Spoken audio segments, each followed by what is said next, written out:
নতুন বছরের শুরুতেই সারা দেশে জেঁকে বসেছে শীত। ঘন কুয়াশা আর শৈত্যপ্রবাহে কনকনে হাড় কাঁপানো ঠান্ডায় বিপর্যস্ত হয়ে পড়েছে জনজীবন। দেশের বিভিন্ন জেলার উপর দিয়ে বয়ে যাচ্ছে মৃদু ও মাঝারি ধরনের শৈত্যপ্রবাহ, যা অব্যাহত থাকতে পারে। উত্তরের সীমান্তবর্তী জেলা পঞ্চগড়ের তাপমাত্রা হঠাৎ ৮ ডিগ্রিতে নেমেছে, ফলে কনকনে শীতে বিপর্যস্ত হয়ে পড়েছে জনজীবন। আজ শুক্রবার সকাল ৬টায় জেলার তেঁতুলিয়া আবহাওয়া পর্যবেক্ষণ কেন্দ্রে সর্বনিম্ন তাপমাত্রা রেকর্ড করা হয়েছে ৮.৫ ডিগ্রি সেলসিয়াস। এছাড়া সীমান্তবর্তী জেলা লালমনিরহাট হিমালয়ের পাদদেশে অবস্থিত, তাই দেশের অন্যান্য জেলার চেয়ে প্রতি বছর এই জেলায় ঘন কুয়াশার সঙ্গে কনকনে ঠান্ডা পড়ে। গত ৩ দিন ধরে সূর্যের দেখা মিলছে না এ জেলায়। শীতবস্ত্রের অভাবে কষ্টে পড়েছে এই অঞ্চলের হতদরিদ্র, ছিন্নমূল ও স্বল্প আয়ের শ্রমজীবী মানুষ। জরুরি প্রয়োজন ছাড়া লোকজন বাইরে বের হচ্ছেন না। শীতের দাপটে গ্রামাঞ্চলের অনেকেই আগুন জ্বালিয়ে শীত নিবারণের চেষ্টা করছেন। আজ সকাল থেকেই লালমনিরহাট জেলার ৫ উপজেলায় দেখা যায় ঘন কুয়াশা। হিমেল হাওয়ায় জনজীবন কাহিল হয়ে পড়েছে। কুয়াশা ও পশ্চিমা বাতাসের কারণে বড় বীজতলা ও আলুর আবাদ নিয়ে কৃষকরা চিন্তিত হয়ে পড়েছেন। লালমনিরহাট আবহাওয়া অফিস সূত্র জানা গেছে, ডিসেম্বরে লালমনিরহাটে শীতের দাপট খুব বেশি পরিলক্ষিত না হলেও গত ৩ দিনে আবহাওয়ার ব্যাপক পরিবর্তন লক্ষ্য করা গেছে। লালমনিরহাট সহ আশেপাশের এলাকায় তাপমাত্রা এখন ১০ থেকে ১২ ডিগ্রি সেলসিয়াসের মধ্যে উঠানামা করছে। এদিকে কনকনে ঠান্ডায় কাহিল হয়ে পড়েছে সর্বদক্ষিণের জেলা পটুয়াখালীর উপকূলবর্তী এলাকার মানুষজন। বৃহস্পতিবার রাতে জেলার সর্বনিম্ন তাপমাত্রা ১৬.৩ ডিগ্রি সেলসিয়াস রেকর্ড করেছে আবহাওয়া পর্যবেক্ষণ কেন্দ্র। মৃদু বাতাসের কারণে শীতের তীব্রতা বেড়েছে। কনকনে ঠান্ডায় কষ্টে পড়েছে হতদরিদ্র, ছিন্নমূল ও স্বল্প আয়ের শ্রমজীবী মানুষেরা।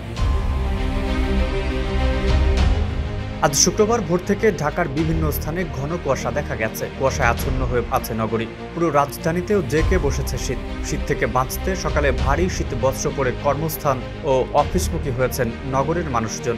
আবহাওয়া অধিদপ্তর জানিয়েছে, এই জানুয়ারিতে দেশের বিভিন্ন অঞ্চলে সর্বোচ্চ ৫টি শৈত্যপ্রবাহ হতে পারে। কোনো কোনো শৈত্যপ্রবাহের ফলে দেশের তাপমাত্রা ৬ থেকে ৮ ডিগ্রি সেলসিয়াসে নেমে আসতে পারে।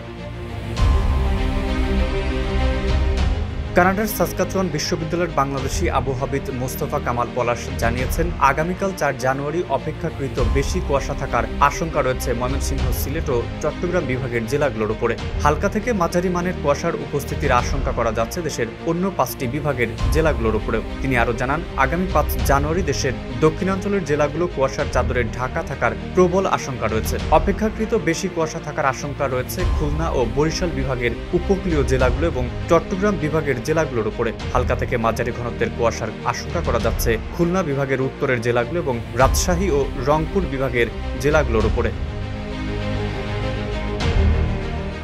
আগামী ৬ জানুয়ারি দেশের মধ্য ও দক্ষিণাঞ্চলের জেলাগুলোর কুয়াশার চাদরে ঢাকা থাকার প্রবল আশঙ্কা করেছে আবহাওয়া অফিস। অপেক্ষাকৃত বেশি কুয়াশা থাকার আশঙ্কা রয়েছে খুলনা, বরিশাল, চট্টগ্রাম, ঢাকা বিভাগের জেলাগুলোর উপরে। এছাড়া আগামী ৭ জানুয়ারি পুরো দেশে কুয়াশার চাদরে ঢাকা থাকার প্রবল আশঙ্কার কথা জানিয়েছে আবহাওয়া অফিস। অপেক্ষাকৃত বেশি কুয়াশা থাকার আশঙ্কা রয়েছে বরিশাল, চট্টগ্রাম, সিলেট, ঢাকা ও ময়মনসিংহ বিভাগের জেলাগুলোর উপরে। এরপর এই বৈরী আবহাওয়া অনুকূলে আসার সম্ভাবনা আছে বলে জানিয়েছেন আবহাওয়াবিদ মোস্তফা কামাল পলাশ। মেহেদী হাসান, ইত্তেফাক।